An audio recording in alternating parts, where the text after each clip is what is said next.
law? Did I make this law? Yeah. Should I be expected to comply with this kind of thing? So do you understand it? No. Here, does this help? That's a diagram. Of what I'm looking at there? Yeah, hold that up to the camera. Good luck, boss. And how is this meant to be explaining anything? How anybody's supposed to realize what this is? Unless them have X amount of thousands of hours in law. Like, come on. What is this? So basically 238.1, is that within, is this right here, within what you would call community standards? Community standards? Yeah, if somebody in your family or your friend came up with a... No, if you go into the general community, which are, you know, the police are supposed to be policing the general community, so they know who we're talking about too. You go out into the general community, they don't understand this. Unless they sit down and like... Do you see right here where it says you can be thrown in jail? Yeah, no, I see that. Imprisonment. So if you don't understand this, do you think you should be thrown in jail for not understanding that? Of course not. Have you ever met anyone who would be able to understand this? Well, there's you, and... No, I don't understand it. I can draw a diagram, but understanding it is even beyond me. This is something different, man, because this is a diagram to a next diagram to a next diagram. Some of them things is connected, and some of them things is not connected, and I thought the law was supposed to be a whole thing. I thought, you know, like, it's supposed to be a book or something about the law. And don't you think the law should be understandable? It should be. Well, I mean, it's supposed to be us who create the law. So do you understand this? Do you understand Section 238? This is not for the comprehension of everybody, the lay person. Are you a stupid man? No. I don't feel like I'm a stupid person. Like, so should anybody ever be charged under 238.1, in your opinion, as a member of the community? As a member of the community, and as a member here, as a Canadian citizen, this law should be made more understanding, and nobody could be expected to come under the imprisonment for something that they don't understand. So imprisoning someone for that, do you think that would be just? No, that's not just. It's totally unjust. Totally unjust.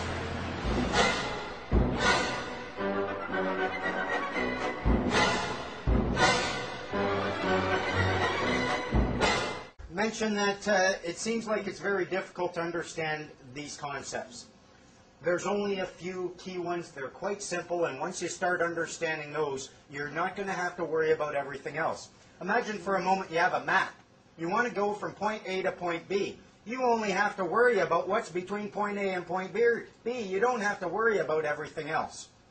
We're going to try to keep it very, very simple. And the one thing, remember, Canada, it's a nation founded upon the rule of law. The rule of law, folks, is what this entire game is all about. It applies to everyone equally. I don't care if you're king or pauper, merchant or creditor or debtor. The rule of law applies to everyone. It's a beautiful thing. When you start understanding it and using it against the government agents, they're going to be hooped.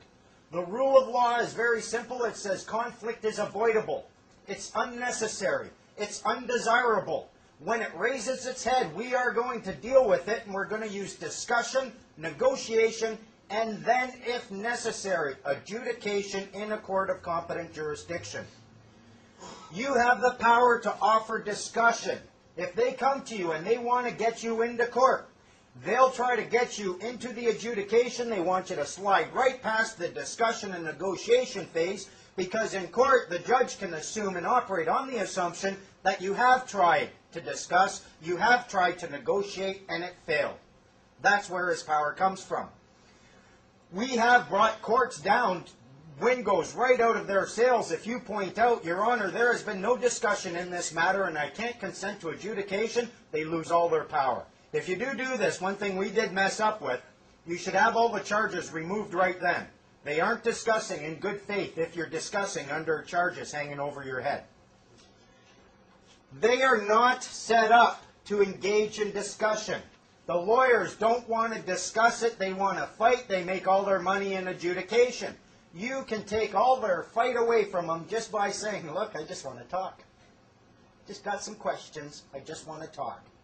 Give them notice of that. They have no power. The court's competency of jurisdiction is a result or the attempt of discussion and the failure of it.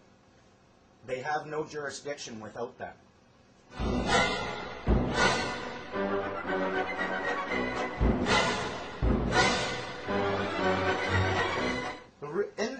this little game that they've got us playing, there is a hierarchy to law. If you look on the right-hand side, natural law is the epitome. That's the top. Natural law is essentially your rights and duties to those whom you love. Imagine for a moment you're in a forest. You live there with your family, no one else is anywhere around. Your rights and duties to your family essentially boils down to the natural law. It's all about love. The natural law, what law is all about, it's all about fundamentally love. Below that you will have commercial law. Let's suppose in this forest there's now not just you with your family, there's another family, you live 100 miles away. Once a month you want to trade some of your berries for his fish. The commercial law now will deal with your transactions. And this commercial law has to do with trust. You need to be able to trust the people you're engaging in commercial actions with. Below that you have a common law. The common law, imagine for a moment in this forest where before you only had 2 people, now you got hundreds and thousands of families living here. You need a certain system, a certain structure that's going to allow all of these people the protection that commercial law will afford them. It boils down to compassion, and it boils down to the Magna Carta, which essentially said that the government within this structure are bound by their own rules. That's essentially what the common law is about.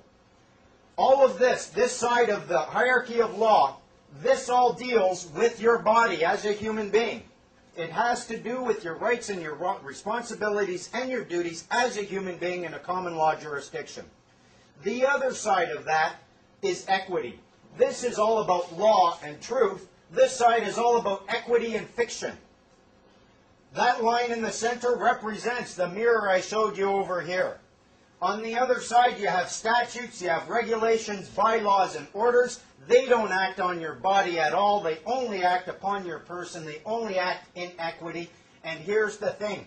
People who exist in equity and act in equity cannot exit equity. Grab something that's existing only in law, drag it into it, and then try affecting it. Equity is a bitch, as they say, and you can only enter into it voluntarily. No one can ever force you. That's why they're using applications, registrations, and submissions and your signature. You voluntarily stepped into the equity game.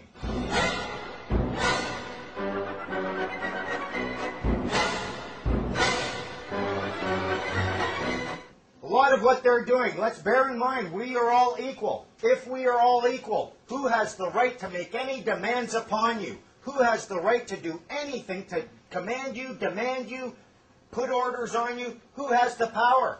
No one. The thing is, they never do that. Everything they do is an offer. Everything. It might appear to be a demand. They might label it an order, but then it's an offer for you to accept that their offer is an order.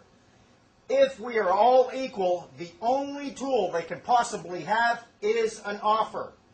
They get you to break the law because of how you deal with their offers. And it's all about dishonor.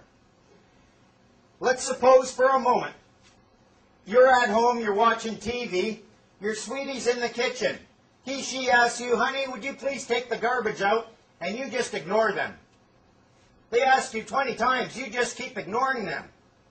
Are you going to get any sweet, sweet lovin's that night? No, you dishonored your lover, you're not getting any.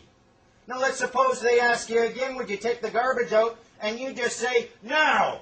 And you flat out reject. Are they going to be happy with that? Are they going to express their love and respect for you? No! You've dishonored them.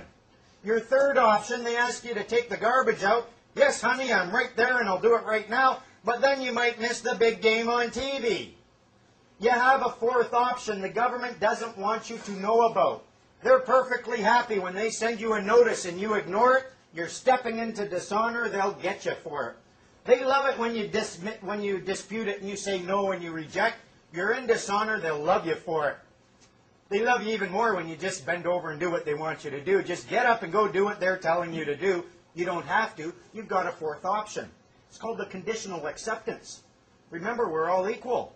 Honey, will you take the garbage out? Yeah, I'll take the garbage out. No problem doing that. And if you can prove to me that it can't wait for a commercial